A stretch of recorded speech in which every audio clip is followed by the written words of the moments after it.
Nessa aula a gente vai ver operadores lógicos e estruturas de decisão. A gente já viu algumas coisas de estruturas de decisão, né? O se, o se não, o if e o else. Mas agora a gente vai ver alguns exemplos alinhados e com operadores lógicos, certo? Vamos só revisar antes o que é uma variável booleana, né? Uma variável lógica. Ela sempre vai ter um dos dois valores, verdadeiro ou falso, em que o verdadeiro é representado por 1 e o zero é representa o falso. Né? E toda comparação, ela resulta em uma variável booleana. Uma comparação, ela é verdadeira ou ela é falsa. Né? Por exemplo, se comparar 4 com 5, 4 é maior do que 5? Não. Então, o resultado disso é uma variável booleana falsa. Né? 5 maior do que 4, aí é verdadeiro. Então, essas comparações que a gente chama são feitas com esses operadores lógicos, né? O maior que, no caso, está sendo o comparador. E esse operador lógico ele vai gerar essa variável booleana, diferente dos operadores aritméticos, né? Que retornam outros números. Então, o asterisco, que é o vezes, por exemplo, quando você multiplica 5 vezes 5, você tem um retorno com um número. Mas quando você usa operadores lógicos, como maior que, você vai ter um resultado lógico também, né? Que é verdadeiro ou falso. Os operadores relacionais, que são os operadores lógicos que eu falei, são os que retornam as variáveis booleanas, certo? Um exemplo de operador é o igual a igual, né? Que é para comparar se um valor é igual ao outro. Então aqui, x igual a 10, a gente está comparando o valor que está em x com 10. Então, se x for 10, isso aqui vai retornar verdadeiro. Se x for 9 ou algum outro número, isso aqui vai retornar falso. Né? Se x for uma palavra, também vai retornar falso. Já x igual a 10, você está atribuindo o 10 ao valor x. São coisas diferentes. Isso aqui você está dizendo que x vai guardar o valor 10. E aqui você está comparando o valor que está em x com 10, certo? Então, igual a igual não é a mesma coisa de igual. Em Python a gente usa o igual a igual para comparar valores e só um igual para atribuir valores.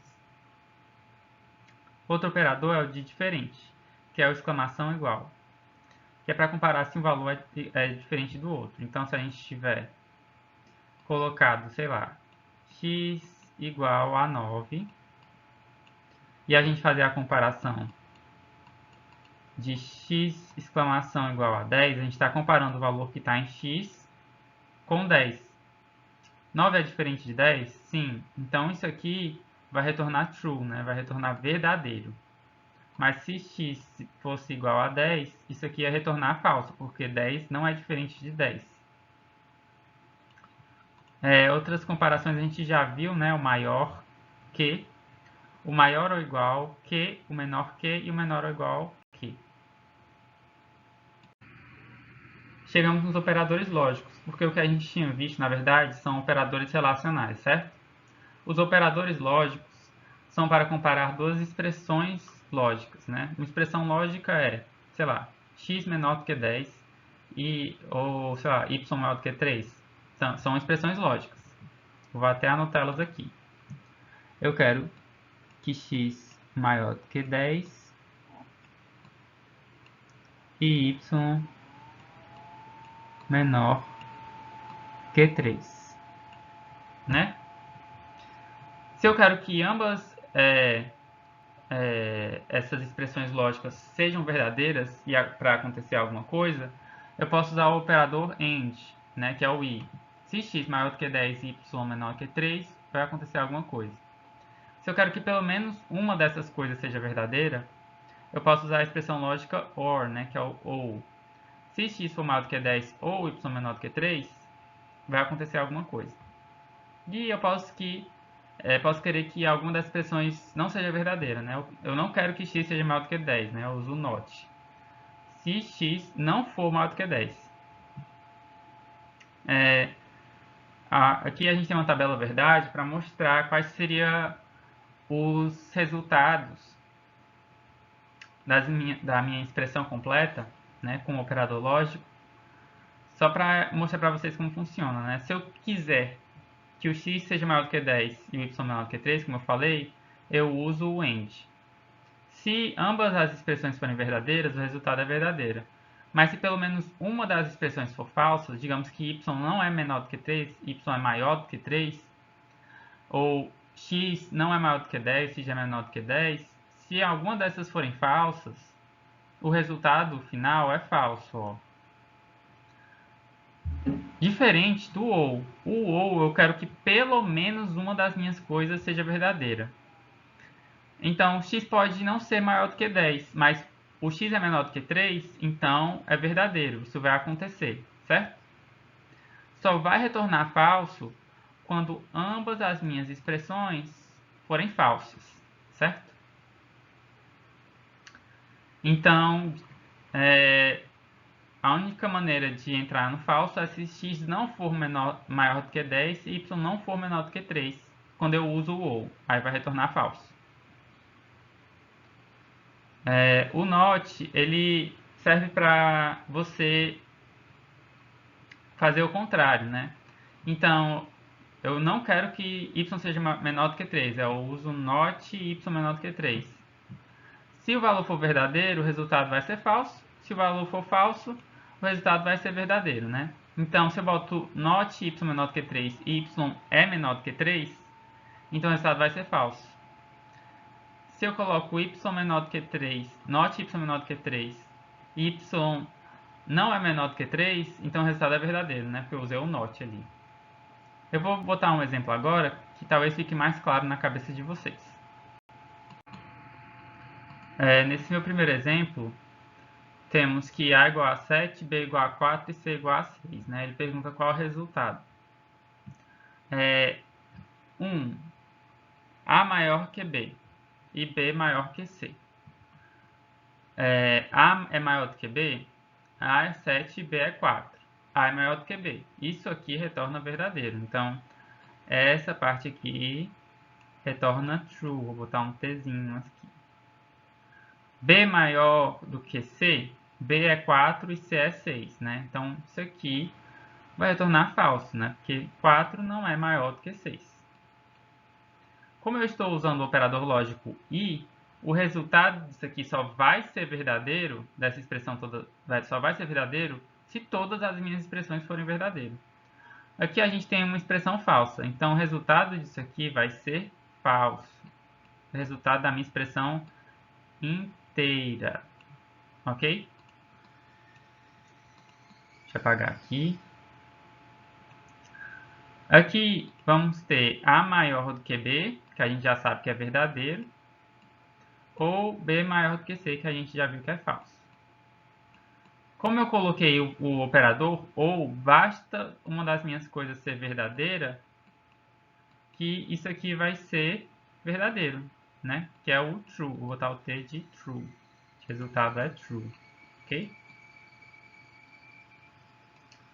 Aqui a gente tem A maior do que B, que a gente sabe que é verdadeiro, né? Vou botar T de true. E isso aqui, C maior do que B, C é 6 e B é 4. C maior do que B é verdadeiro. Mas eu coloquei o not. Então, o resultado disso aqui vai ser o contrário, né? Então, vai ser false. Como eu estou usando o operador i,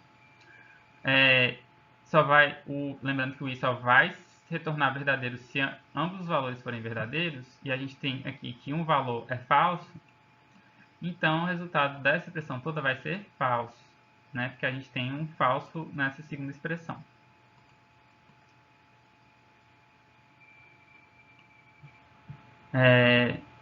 Nessa outra aqui, A menor ou igual a B, A é 7 e B é 4, a gente já sabe que é falso. C maior do que B, C é 6 e B é 4, a gente sabe que é verdadeiro. Usando o ou, basta um ser verdadeiro, né? Então, o resultado disso aqui vai ser true. Ok? Essa outra parte aqui, eu vou passar para vocês como dever de casa, né? Na atividade, eu vou colocar para vocês resolverem essas outras questões lógicas, ok? Para treinarem. Mas vocês já podem ir pensando aí quais são os resultados dessas questões. Agora vou mostrar para vocês um exemplo em que a gente recebe um login e uma senha, que são duas variáveis de texto. Se o login for igual a Marcelo e a senha for igual a 1, 2, 3, 4, 5, exibir a mensagem login bem sucedido. Se não, mostrar a mensagem login ou senha incorreta. O meu VS Code aqui já está aberto na pasta, né, que eu estou utilizando. E eu vou criar aqui o meu arquivo login.py. Eu vou receber o usuário, né, que não é um número, então não preciso colocar int nem float, é só input. Digite o nome do usuário e a senha, né, input, digite a senha. Se eu não fosse usar os operadores lógicos, como seria para eu verificar se ambos o usuário e a senha estão corretos, né? Eu colocaria if usuário igual a igual, né, que é uma comparação, Marcelo. Isso eu não estou atribuindo o valor Marcelo ao usuário, estou comparando o valor que está dentro da variável usuário com o texto Marcelo. E aí agora eu iria checar a senha, né? Senha igual a igual a 1, 2, 3, 4. Certo? Se ambos estiverem corretos, eu ia mostrar a mensagem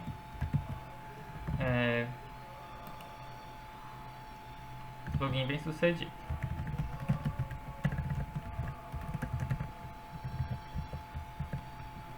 Se não, eu ia mostrar a mensagem login e ou senha incorretos.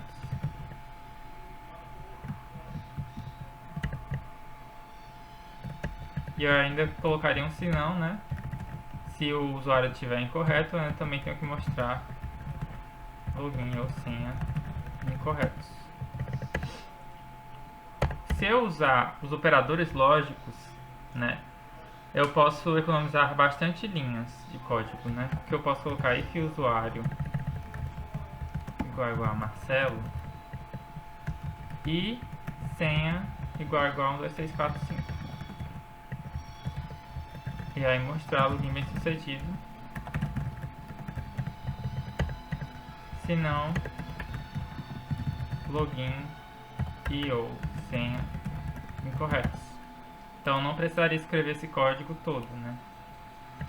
E eu uso o i aqui porque ambos têm que estar corretos, certo? Vou salvar.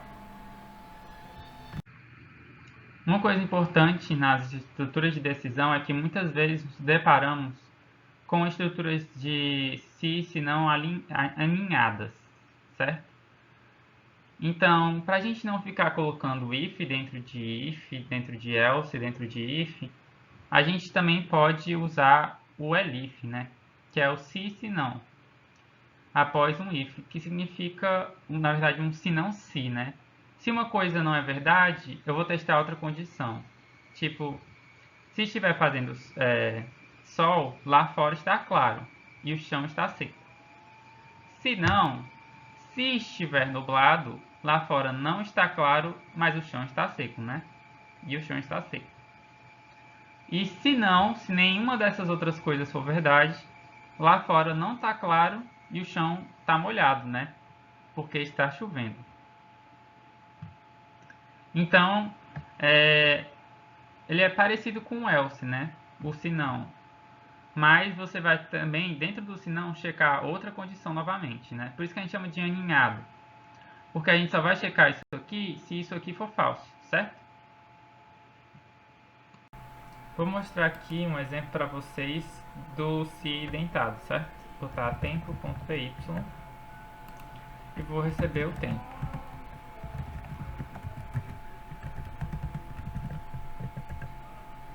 Né? Se o tempo for sol,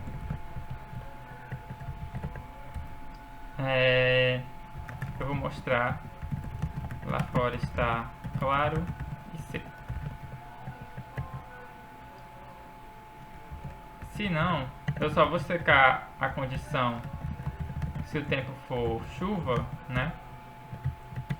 Se não for sol. Ou chuva não, no caso nublado. nublado.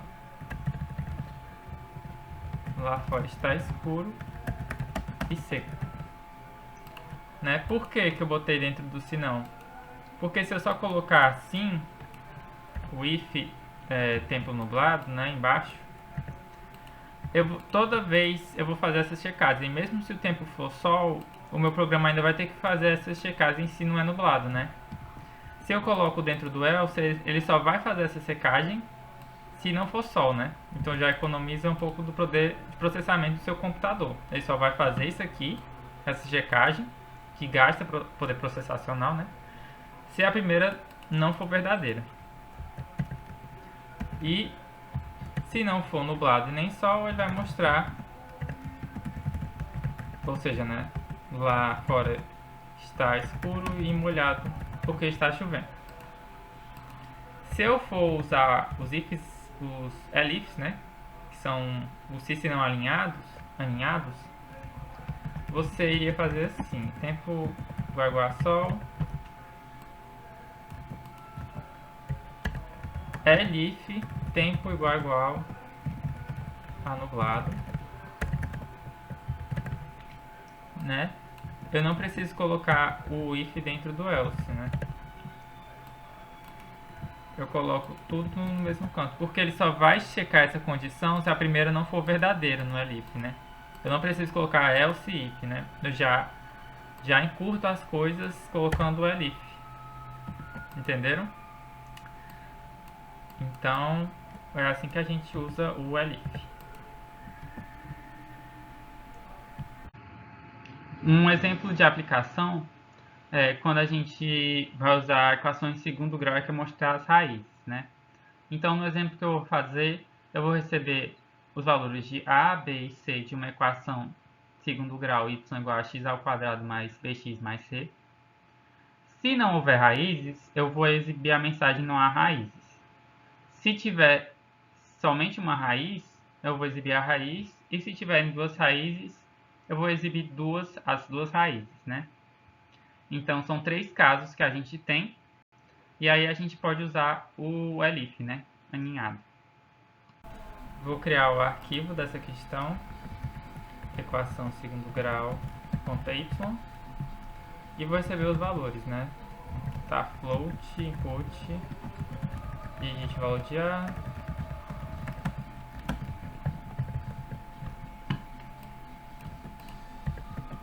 de b e de c. Para eu saber se vai ter nenhuma ou duas raízes, eu tenho que calcular o delta, porque vai ser de acordo com o delta, né, na fórmula de Bhaskara. Então o delta ele vai ser, né, b ao quadrado menos 4ac.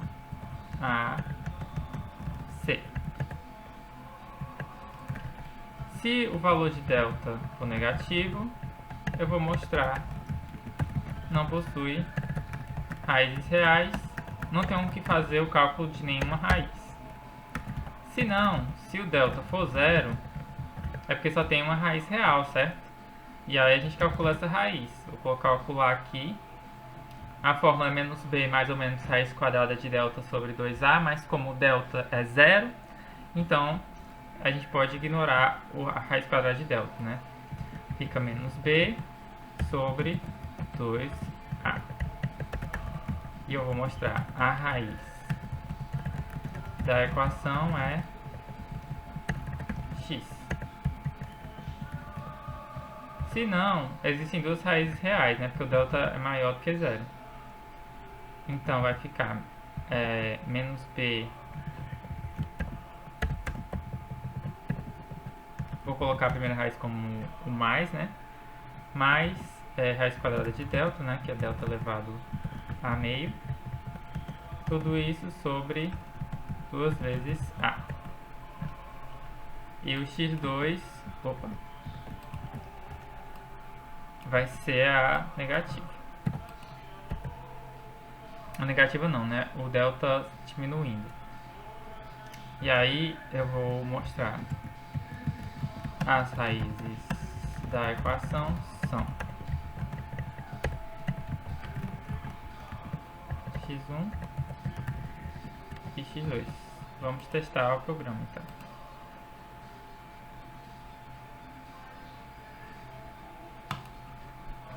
A2, 4. Não possui raízes reais, né? Ou seja, o delta deu negativo.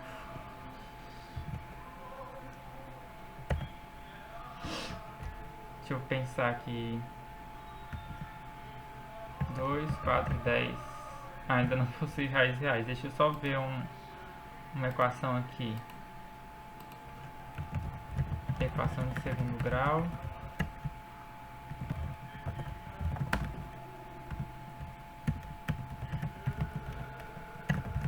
Com duas raízes.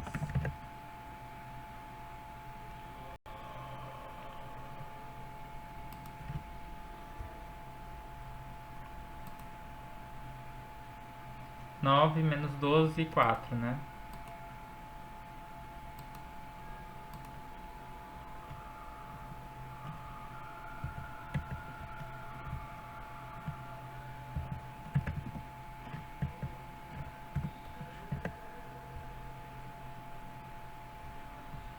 Aqui a raiz da equação é 0,666, né?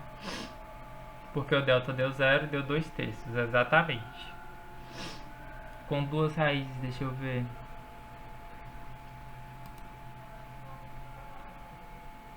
Menos 3 e menos 10. Vamos testar.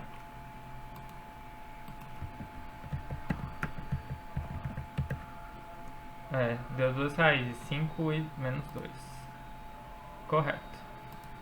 Então, a gente usou os ifs alinhados, né? Porque são três casos: menor do que 0, igual a 0 e maior do que 0.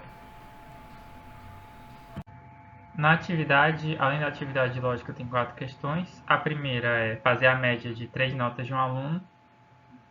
E aí, se a nota for maior ou igual a 7, tem que mostrar que o aluno está aprovado.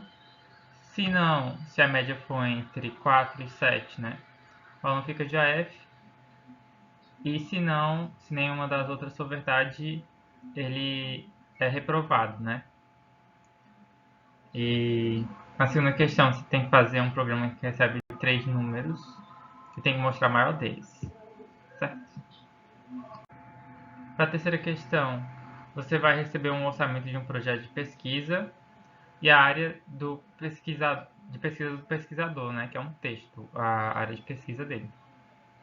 Se a área for saúde ou educação, você tem que retornar aprovado se o orçamento for menor que 10 mil. Em análise, se o orçamento for entre 10 mil e 15 mil, né, incluindo 10 mil e 15 mil. E reprovado se o orçamento for maior que 15 mil. Se for qualquer outra área, o projeto é aprovado se o orçamento for menor ou igual a 8 mil, ou reprovado se o orçamento for igual a 8 mil. E para a última questão, faça um programa que calcule o pH do sangue utilizando a concentração de ácido carbônico e a pressão parcial do gás carbônico de um exame de gasometria. Eu coloquei a fórmula lá no PDF da atividade do Classroom, que é uma forma bem simples, e se o pH estiver abaixo de 7,35, mostre na tela a mensagem paciente apresenta acidose. Se não, se o pH estiver entre 5,35 e 7,45, mostre a mensagem paciente está com pH regular. E se não, se o paciente estiver com pH acima, né, de 7,45, que é o que sobrou, mostre a mensagem o paciente apresenta alcalose.